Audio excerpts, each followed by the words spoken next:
Malam itu, langit tampak gelap dan mendung, menambah kesan mencekam yang menggantung di udara. Ardi, seorang pria berusia 40 tahun yang bekerja sebagai sopir mobil jenazah, sedang bersiap-siap untuk melakukan tugasnya yang mungkin paling menakutkan dalam hidupnya. Rumah sakit tempat ia bekerja baru saja menerima mayat seorang wanita yang meninggal secara misterius. Tidak ada keluarga atau kerabat yang mengakuinya, dan tugas Ardi adalah mengantar jenazah tersebut ke rumah duka di kota sebelah. Mobil jenazah itu sudah siap dengan peti mati di dalamnya. Ardi mengemudi dengan hati-hati, melintasi jalanan yang sepi dan gelap. Jalanan yang berliku-liku membuat suasana semakin mencekam. Udara malam itu terasa lebih dingin dari biasanya, menembus kulit dan membuat bulu kuduknya berdiri. Ardi berusaha mengusir rasa takutnya dengan menyalakan radio, namun sinyalnya buruk dan hanya menghasilkan suara berisik. Setelah beberapa saat, Ardi mulai merasakan ada yang tidak beres. Suasana di dalam mobil terasa sangat aneh, seolah-olah ada yang memperhatikannya. Ia melirik ke kaca spion, tetapi hanya melihat peti mati di belakang. Namun, perasaan itu tidak kunjung hilang. Ardi mencoba mengabaikannya dan fokus pada jalan di depannya. Tiba-tiba, mesin mobil berhenti mendadak. Semua lampu di mobil mati, meninggalkan Ardi dalam kegelapan total. Ia mencoba menyalakan kembali mesin, tetapi tidak berhasil. Ardi merasa panik dan keluar dari mobil untuk memeriksa mesin. Saat ia membuka kap mesin, ia mendengar suara berbisik di telinganya. "Ardi, tolong aku." Ardi tersentak dan berbalik, tetapi tidak ada siapa-siapa di sana. Suara itu sangat jelas, seolah-olah seseorang berbisik langsung di telinganya. Dengan tangan gemetar, ia mencoba memperbaiki mesin mobil, tetapi tidak menemukan masalah apapun. Ia kembali ke dalam mobil dan mencoba menyalakan mesin lagi. Ajaibnya, mesin kembali hidup dan lampu menyala seperti semula. Ardi menghela napas lega dan melanjutkan perjalanannya. Namun, perasaan bahwa ada yang mengikutinya semakin kuat. Ia melirik kaca spion lagi, dan kali ini melihat sosok bayangan di kursi belakang, di samping peti mati. Sosok itu samar, tetapi jelas terlihat seperti seorang wanita dengan rambut panjang yang menutupi wajahnya. Ardi merasa ngeri dan mempercepat laju mobilnya. Bayangan itu tetap ada, tidak bergerak sedikit pun. Tiba-tiba, bayangan itu mulai berbicara dengan suara serak dan penuh kesedihan. "Kenapa kau meninggalkanku?" Ardi merasa tubuhnya kaku karena ketakutan. Ia tidak bisa menjawab, hanya bisa terus mengemudi dengan kecepatan tinggi. Bayangan itu semakin jelas dan sekarang duduk di kursi penumpang depan, menatap Ardi dengan mata kosong. "Kembalikan aku belum siap pergi." Ardi merasa putus asa. Ia mencoba mengabaikan bayangan itu, tetapi suaranya semakin keras dan memekakan telinga. "Kembalikan aku. Kembalikan aku." Tiba-tiba, mobil Ardi berhenti lagi, kali ini di depan sebuah rumah tua yang tampak sangat usang dan ditinggalkan. Bayangan wanita itu menghilang dan Ardi merasa bahwa ia harus masuk ke dalam rumah tersebut. Dengan hati-hati, ia keluar dari mobil dan berjalan menuju rumah itu. Pintu rumah terbuka dengan sendirinya, seolah-olah mengundang Ardi untuk masuk.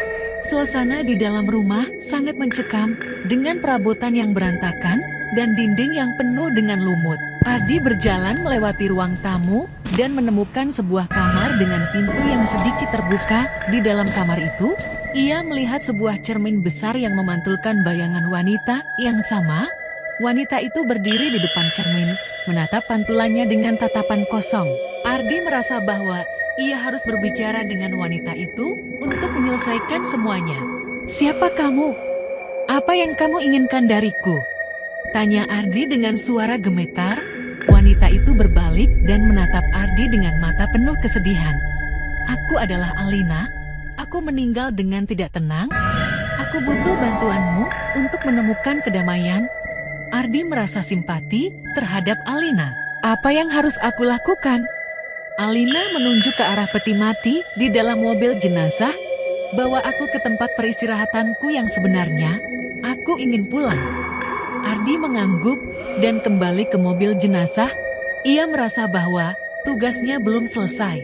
Dengan hati-hati, ia mengemudi menuju alamat yang diberikan oleh Alina. Jalanan semakin gelap dan sepi, tetapi Ardi merasa lebih tenang karena tahu bahwa ia sedang melakukan hal yang benar. Setelah beberapa waktu, Ardi tiba di sebuah pemakaman tua yang tampak sudah lama tidak terawat. Ia berhenti di depan gerbang dan melihat sekeliling. Alina muncul di sampingnya, menuntunnya menuju sebuah makam yang tertutup oleh semak-semak. "Inilah tempatku seharusnya," kata Alina dengan suara lembut. Ardi membuka peti mati dan dengan hati-hati menurunkan jenazah Alina ke dalam makam. Ia berdoa agar Alina bisa menemukan kedamaian yang ia cari. Setelah selesai, Alina menghilang, meninggalkan Ardi sendirian di pemakaman yang sunyi. Ardi merasa lega dan kembali ke mobil jenazahnya. Ia mengemudi pulang dengan perasaan tenang, mengetahui bahwa ia telah membantu seseorang menemukan kedamaian. Namun, ia juga tahu bahwa pengalaman ini akan menghantuinya selamanya. Beberapa hari kemudian, Ardi mendengar cerita dari penduduk setempat tentang Alina, seorang wanita muda yang meninggal secara tragis bertahun-tahun yang lalu. Mereka mengatakan bahwa arwahnya sering terlihat di sekitar pemakaman, mencari seseorang yang bisa membantunya menemukan tempat peristirahatannya yang sebenarnya. Ardi merasa bersyukur telah menjadi orang yang bisa membantu Alina. Meskipun pengalaman itu sangat menakutkan, ia merasa bahwa ia telah melakukan sesuatu yang berarti.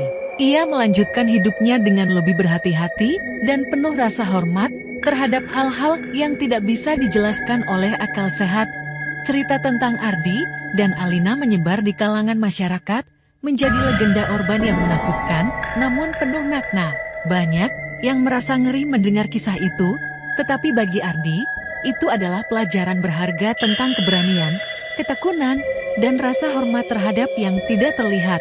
Meskipun teror malam itu telah berakhir, cerita tentang Ardi akan terus hidup, mengingatkan banyak orang bahwa ada hal-hal di dunia ini yang tidak selalu bisa dijelaskan dengan logika.